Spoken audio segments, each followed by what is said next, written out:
Et bonjour à toi mon ami, bienvenue sur Comment va ton âme pour cette nouvelle journée sur la série des trésors de la foi de Charles Spurgeon.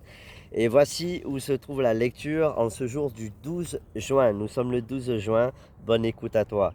Voici le passage se trouve dans Deutéronome chapitre 33 verset 28. Israël est en sécurité dans sa demeure. La source de Jacob est à part dans un pays de blé et de moût, et son ciel distille la rosée. Israël est en sécurité dans sa demeure.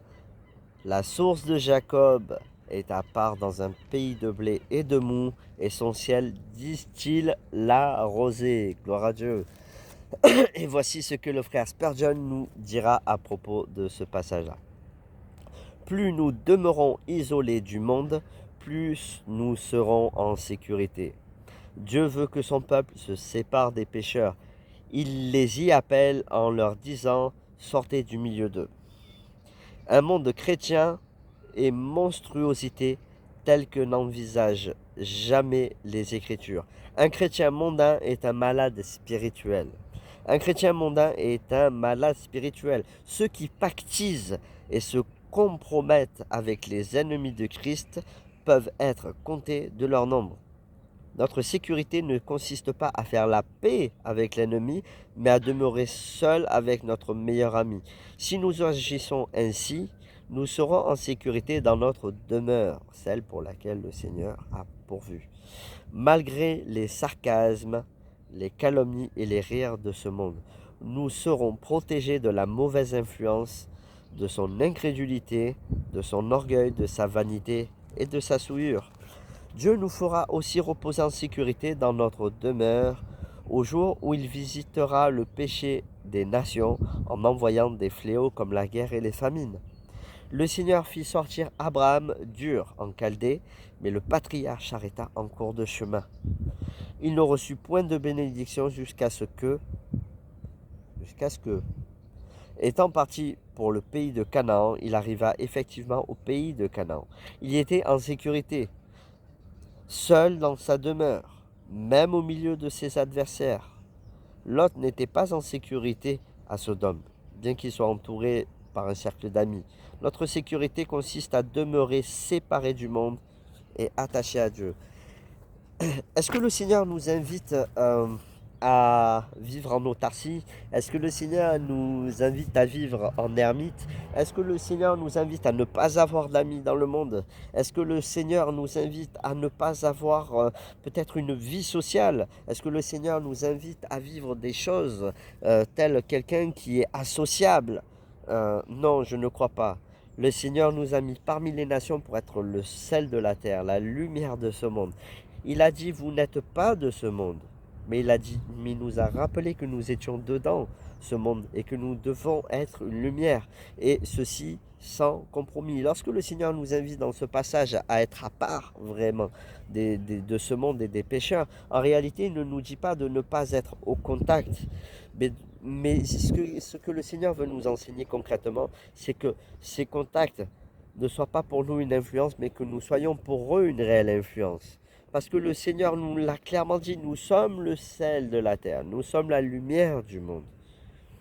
Mais si nous nous compromettons, nous ternissons cette lumière et nous supprimons le goût du sel que le Seigneur a mis en nous par le moyen de la foi et par le moyen de la croix.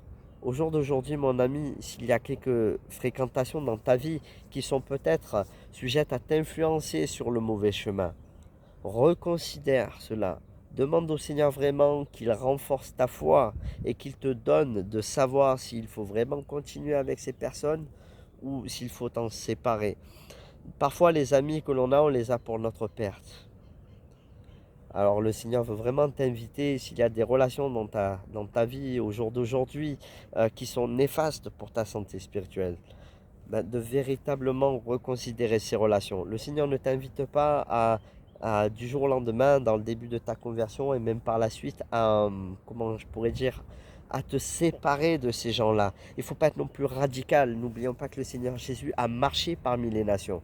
Il a marché parmi les juifs, les religieux, les non-religieux, parfois des pécheurs, triple pécheurs, quadruple pécheurs.